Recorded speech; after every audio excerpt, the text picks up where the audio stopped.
मोदी सरकार की ओर से लाई गई अग्निपथ योजना का देश के तमाम हिस्सों में जहां जबरदस्त विरोध हो रहा है, तो वहीं अब इस मुद्दे पर जबरदस्त राजनीति भी होने लगी है। कांग्रेस, सपा समेत तमाम विपक्षी पार्टियों ने भी सियासी माइलेज हासिल करने के लिए इस मुद्दे को मोदी विरोध में भुनाना शुरू कर दिया है। इतना क्या कुछ कम था कि अब महीनों तक कृषि कानून के विरोध के नाम पर दिल्ली घेर कर बैठ चुके भारतीय किसान यूनियन ने भी अग्निपथ के विरोध का ऐलान कर दिया है।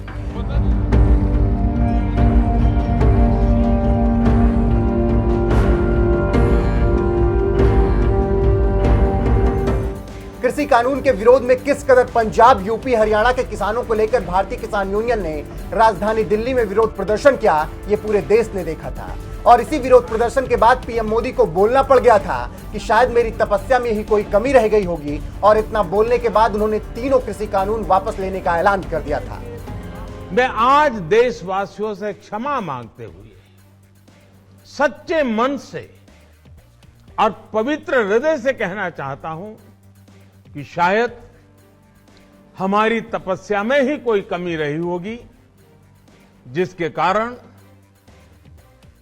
दिए के प्रकाश जैसा सत्य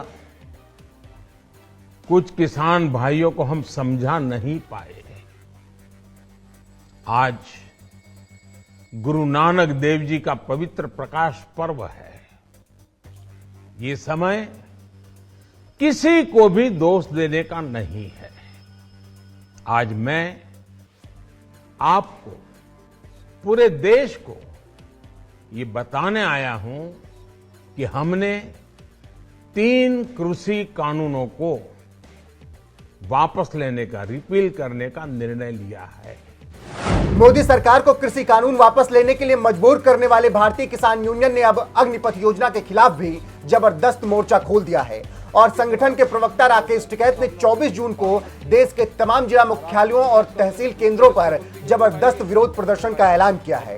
एक ट्वीट में राकेश टिकैत ने बताया, संयुक्त किसान मोर्चा का 24 जून को अग्निपथ योजना के खिलाफ देश भर में जिला तहसील मुख्यालयों पर विरोध प्रदर्शन होगा।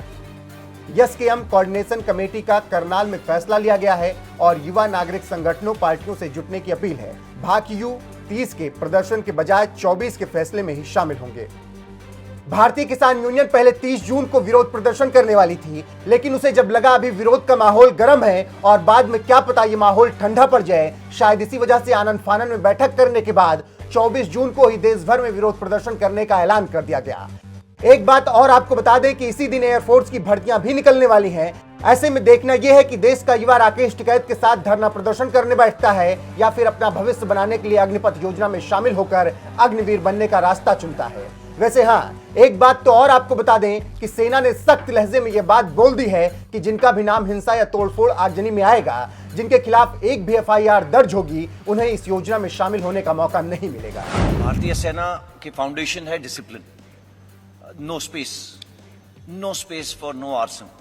एंगर आप खुशी से दिखाइए, कोई प्रॉब्लम नहीं है। वार्तालाप करिए, कोई प्रॉब्लम नहीं। But arson, vandalism, no space, just no space. हर एक इंडिविजुअल जो हमारे साथ अग्निवीर स्कीम में जुड़ना चाहता है, वो अपना सर्टिफिकेट देगा, प्लेज करेगा कि उसने ना तो किसी प्रोटेस्ट में हिस्सा लिया है, ना ही किसी तोड़फोड़ में हिस्सा लिया है।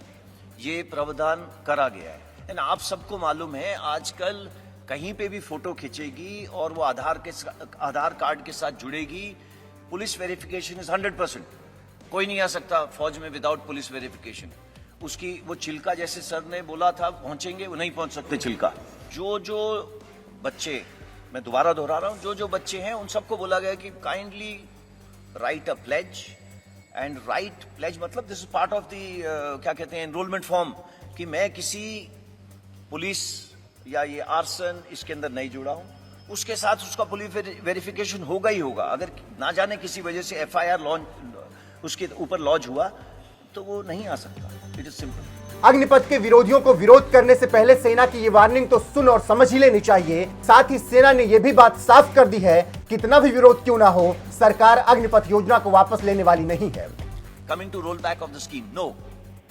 And why should it be rolled back? It is the only progressive step to make the country young. Why is it being made young? You know, we are tinkering with देश की रक्षा. There is no space. एक ही सिर्फ है, देश की रक्षा करने के लिए। और देश की रक्षा करने के लिए मैं आपको एग्जांपल देता हूं, पता है कितनी कैजुअलिटीज आती हैं just for health purposes from high altitude areas. आप पढ़िएगा, ओके, तो तब आपको पता चलेगा यंग क्यों जरूरी है, ओके, एंड क्या जरूरत है उसकी। तो ये रोल बैक करने की तो मेरे तरफ से तो आपको कोशिश करनी चाहिए कि बिल्कुल रोल बैक। आपको बता दें कि अग्निपथ योजना के तहत थल सेना में भर्ती प्रक्रिया भी शुरू हो गई है। सोमवार को भर्ती का नोटिफिकेशन जारी कर दिया गया। नोटिफिकेशन में योग्यता, शर्तें, भर्ती प्रक्रिया, वेतन भत्तों से लेकर सर्विस रूल्स तक का ब्यौरा है।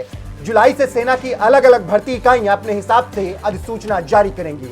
ऑनलाइन रजिस्ट्रेशन के लिए आप joinindianarmy.nic.in पर जाकर अग्निपथ से जुड़ी पूरी डिटेल जान सकते हैं।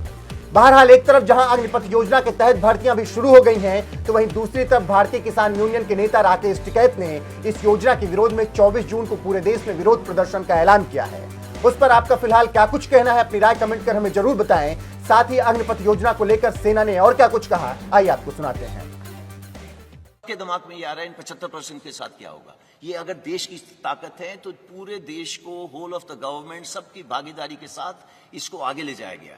तो पहले एमएचए ने हमको बोला प्रेफरेंस दी जाएगी। विद इन 3 डेज उन्होंने बोला 10% reservation in CAPF and Assam rifles. Then age relaxation दी। एज रिलैक्सेशन क्यों दी?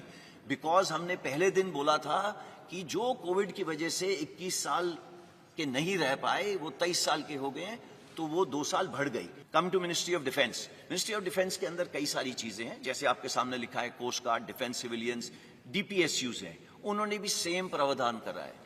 अगेन रिपीट कर रहा हूं, ये प्लान्ड था कि कितना परसेंटेज दिया जाएगा। क्यों? बिकॉज 75% देश की ताकत है। Age relaxation same thing. Coming to merchant navy, Indian navy एक ही इसमें क्वालिफाई होती है, उन्होंने भी प्रावधान करा है कि हम इनको लेंगे। जो सबसे जरूरी चीज है, जो अगली 2 बुलेट्स में है, that is ministry of skill development and entrepreneurship and plus ministry of higher education. इन्होंने बोला मैं 12वीं क्लास करवा के दूंगा आपको, और इसका मतलब है कि they will get a proper skill certificate which will be governed, not that मैं जो अपने लेटर पैड पे साइन करके देता हूं to whomsoever it may concern. No, it is a proper government of India certificate जो रिकॉग्नाइज करा जाएगा जब आप बाहर जाएंगे। देन उसे diploma oblique degree, that is the 4th bullet programme for 12th pass, इसका पे काम चल रहा है।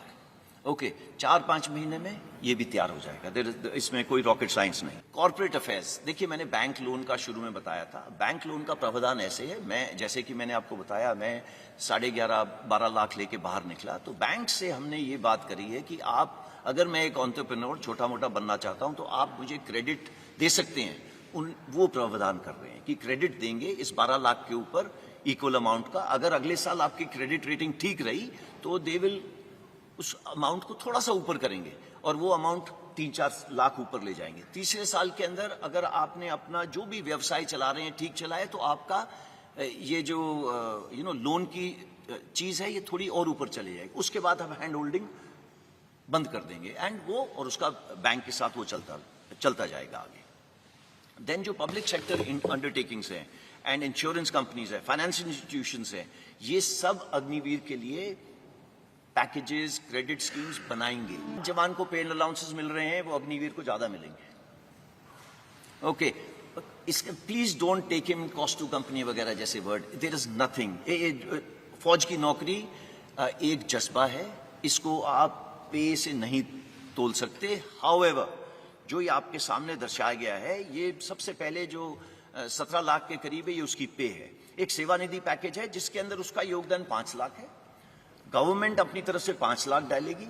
इन दोनों के ऊपर जो इंटरेस्ट दिया जाएगा वो तकरीबन 1.5 लाख होगा। सो टोटल पे उसको 4 लाख तकरीबन इतनी मिलेगी। इसका मतलब ये नहीं है कि वो हमारे बराबरी की रिस्क एंड अलाउंस नहीं लेगा, उसके जितने भी अलाउंसेस हैं सेम रहेंगे। अगर वो मेरे साथ सियाचिन में बैठा है, he'll get the same allowance। अगर वो मेरे साथ राजस्थान में बैठा है तो उसको सेम अलाउंस मिलेगा। अगर वो मध्य प्रदेश में बैठा है, मुझे भी नहीं मिल रहा, उसको भी नहीं मिल रहा। So it is equated, there is no differentiation. वो साथ वाले बिस्तरे पे सो रहा होगा, वो वही कपड़े पहन रहा होगा जो मैं पहन रहा हूँ, वो मेरे साथ लंगर में बैठ के खाना खा रहा होगा। There is no difference. कोई अलग बैरक नहीं बना दी अग्निवीर के लिए, बिकॉज उसने लड़ाई कल हमारे साथ करनी है, और अगर वो हमारे साथ देश के लिए बलिदान देगा तो देयर इज कोई गुंजाइश ही नहीं है उसको हम किसी तरीके से रत्ती भर भी उसको हम अपना छोटा सोचें। नहीं, इसमें ऐसा कुछ नहीं है। देश की सेवा करने के लिए जो सर्वोच्च बलिदान देगा उसकी इंश्योरेंस कवर नॉन कॉन्ट्रीब्यूटरी है।